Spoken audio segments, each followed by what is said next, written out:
I'm Diana Falzone, and this is 4 for 4 SciTech, where we discuss 4 electrifying and enlightening topics in just 4 minutes.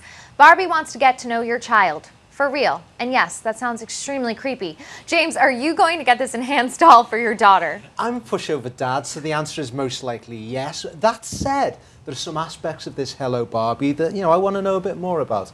The whole idea that the artificial intelligence is going to work via cloud servers, in order to access Barbie's thousands of lines of script, your child's going to have to communicate with these web servers. I think that could pose potential privacy and security issues, so that stuff's really, really got to be locked down. Right. This is definitely going to be the next Tickle Me Elmo, let's be honest. But I am a little bit worried about how Barbie is perceived. She's always had this kind of, we're not really sure, she's super beautiful, and then she's saying math is hard, and now she's going to be talking directly to your daughter.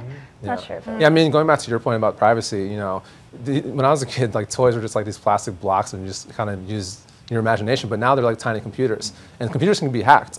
So you can kind of see a scenario where one day, little Susie comes home, she's talking to her Barbie, it's like, how's your day at school? Right. What's mommy's email address? So, you kind of have to watch out for privacy. There are the dangers. Yeah, there are a lot of things to look out for, especially the psychological impact of your child thinking that Barbie is their friend and then one day breaks. Volvo wants robots to help collect your garbage. Not a bad thing. Xavier, this could actually happen soon, correct? Yeah, it could happen soon. It looks like Volvo is working with Swedish universities to kind of enter robots into the garbage collection field.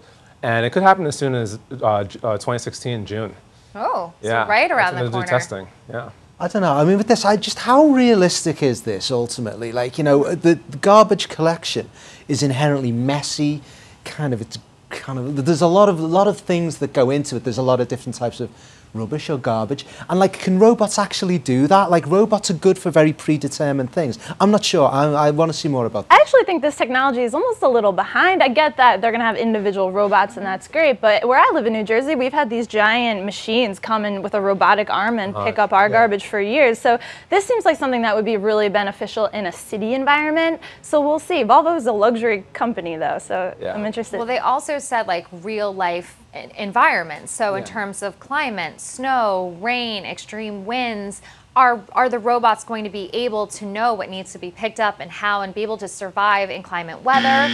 But it also could take a lot of people out of the job, and garbage men make somewhere upwards into even some into 6 figures. Yeah, though it looks like they're humans. PETA sues to give a monkey the copyright of selfie photos. Jennifer, I'm all for animal rights, but is this way, way too extreme? This is so extreme, PETA. What are you doing? I love my dog more than I love most humans, and if you took a picture with my smartphone, I would not think it is him. I think PETA is being a little ridiculous with this lawsuit.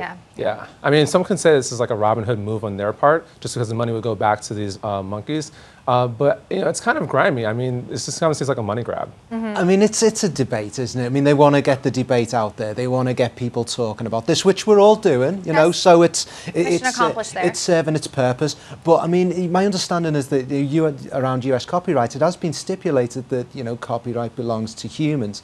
Now, whether this is an animal doing a painting on a wall or whatever, but yeah, I think that this is a bit too far. And it's important to highlight that the photographer, the person who lent his camera to the monkey to take the picture, saying that this is his only real way of getting money for his daughter to go to college. So as much as we care about giving back to an animal conservatory and helping to save an endangered species, we also can't forget about the human child with very real needs that needs to make it in a very harsh world. Science wants to make us jump to old age by providing food you don't actually have to eat, and they're not going to chew it for you because that would be disgusting.